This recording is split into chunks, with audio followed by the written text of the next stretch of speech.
আনন্দপুরে অগ্নিকাণ্ডের ঘটনা 3 দিন পার, এখনো পর্যন্ত কতজনের মৃত্যু নিশ্চিত করেনি প্রশাসন। এদিন দলীয় বিধায়কদের নিয়ে ঘটনাস্থলে যান শুভেন্দু। বনগাঁ বিবেক জ্যোতি সুভাষ উৎসব মেলা 2026 আয়োজনে প্রতাপগড় স্পোর্টিং ক্লাব 23 জানুয়ারি থেকে 22 ফেব্রুয়ারি। স্টল বুকিং, বিজ্ঞাপন ও যে কোনো প্রয়োজনে ফোন করুন 8777411850 এই নম্বরে। বারুইপুরের নাজিরাবাদে আনন্দপুর এলাকায় অগ্নিকাণ্ডের ঘটনার পর 3 দিন কেটে গিয়েছে। প্রায় 1.5 দিন পর নিভেছে আগুন। তবে ওই আগুনে কতজন মারা গিয়েছে তা এখনো নিশ্চিত করতে পারেনি প্রশাসন। এদিনও দেহাংশ উদ্ধার হয়েছে বলে খবর মিলেছে। বারুইপুর পুলিশ জেলার পুলিশ সুপার জানিয়েছেন, বুধবার সন্ধ্যা পর্যন্ত 16 জনের দেহাংশ উদ্ধার হয়েছে। সূত্রের দাবি, সন্ধ্যার পর আরও 5টি দেহাংশ মিলেছে। বৃহস্পতিবারেও উদ্ধার হয়েছে দেহাংশ। পুলিশ সূত্রে খবর, এখনো পর্যন্ত ময়নাতদন্তে পাঠানো হয়েছে 16টি দেহাংশ। আনন্দপুরে অভিশপ্ত গোডাউনে উদ্ধার হওয়া কোনো দেহাংশই শনাক্তকরণ সম্ভব হয়নি। ঘটনায় এখনো পর্যন্ত 27 জনের নামে নিখোঁজের ডায়েরি পুলিশের কাছে জমা পড়েছে। পুলিশের পক্ষ থেকে ইতিমধ্যেই একটি সিট গঠন করা হয়েছে। পুলিশের পক্ষ থেকে জানানো হয়েছে, যারা নিখোঁজের ডায়েরি করেছেন তারা বারুইপুর মহকুমা হাসপাতালে গিয়ে রক্তের নমুনা জমা দিতে বলা হয়েছে। রক্তের নমুনা ও উদ্ধার হওয়া পোড়া হাড়ের থেকে ডিএনএ নমুনা সংগ্রহ করে দ্রুত ডিএনএ পরীক্ষার জন্য পাঠানো হবে। সেই রিপোর্টের ভিত্তিতেই পরবর্তীতে দেহাংশ পরিবারের হাতে তুলে দেওয়া হবে। এদিন সকালে এক করুণ দৃশ্য উঠে আসে।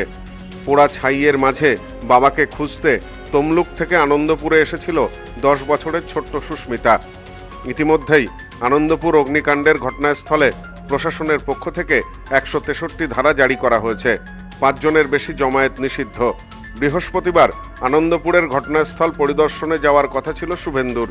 তবে সেখানে 5 জনের বেশি জমায়েত নিষিদ্ধ করা হয়েছে। জমায়েতের কারণে তথ্য প্রমাণ নষ্ট হতে পারে, সেই আশঙ্কা থেকেই বারাকপুর আদালতের অনুমতি নিয়ে এই পদক্ষেপ করে পুলিশ। তবে এদিন 3:30 নাগাদ আনন্দপুরের নাজিরাবাদে পৌঁছে যান বিরোধী দলনেতা শুভেন্দু। সাথে ছিলেন দলীয় বিধায়কেরা। তবে একেবারে ঘটনাস্থল পর্যন্ত যাননি তিনি।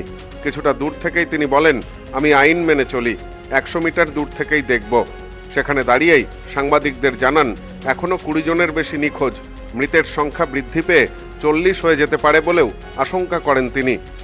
এত বড় ঘটনার পর রাজ্যের মুখ্যমন্ত্রী ঘটনাস্থলে কেন আসেননি তা নিয়েও প্রশ্ন তুলেছেন বিরোধী দলনেতা। মুখ্যমন্ত্রী আসেননি, এখানে মৃত্যু মিছিল, একটুখানি নামাও মুখটা। আমাদের ধারণা 35 মুখ্যমন্ত্রী তার রাজধর্ম পালন করেননি। মুখ্যমন্ত্রীর বাড়ি এখান থেকে 10 কিলোমিটার। ওনার আসা উচিত ছিল। উনি রাজ্যের প্রশাসনিক কর্তৃক, অ্যাডমিনিস্ট্রেটিভ চিফ। এবং আপনারা দেখেছেন ফিরাদ হাকিম এসেছেন, তিনি পৌরমন্ত্রী এবং মেয়র। অরূপ বিশ্বাস এসেছেন, সুজিত বোস 32 ঘন্টা পরে এসেছেন, তৃণমূলের অন্যান্য কাউন্সিলররা এসেছেন, কাউকে বাধা দেয়নি। আমি কালকে দুর্গাপুর থেকে বলেছি যে আগামীকাল আমি 20 জন এমএলএ নিয়ে দূর থেকে কোনো প্রমাণ বা যা যা চলছে ইনভেস্টিগেশন অসুবিধা না করে দূর থেকে একটু দেখবো। এটা কর্তব্য আমাদের। কিন্তু রাজ্যের শাসক দল তার কর্তব্য পালন করেনি, মুখ্যমন্ত্রী করেনি, বিরোধী কাজ এটা।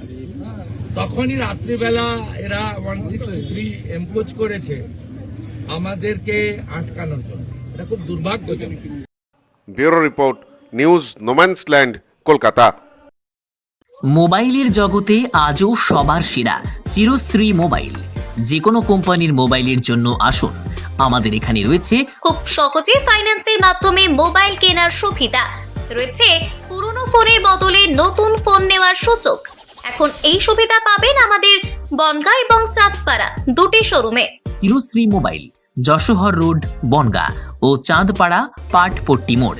ফোন নাম্বার 8336957050 এবং 9932486511।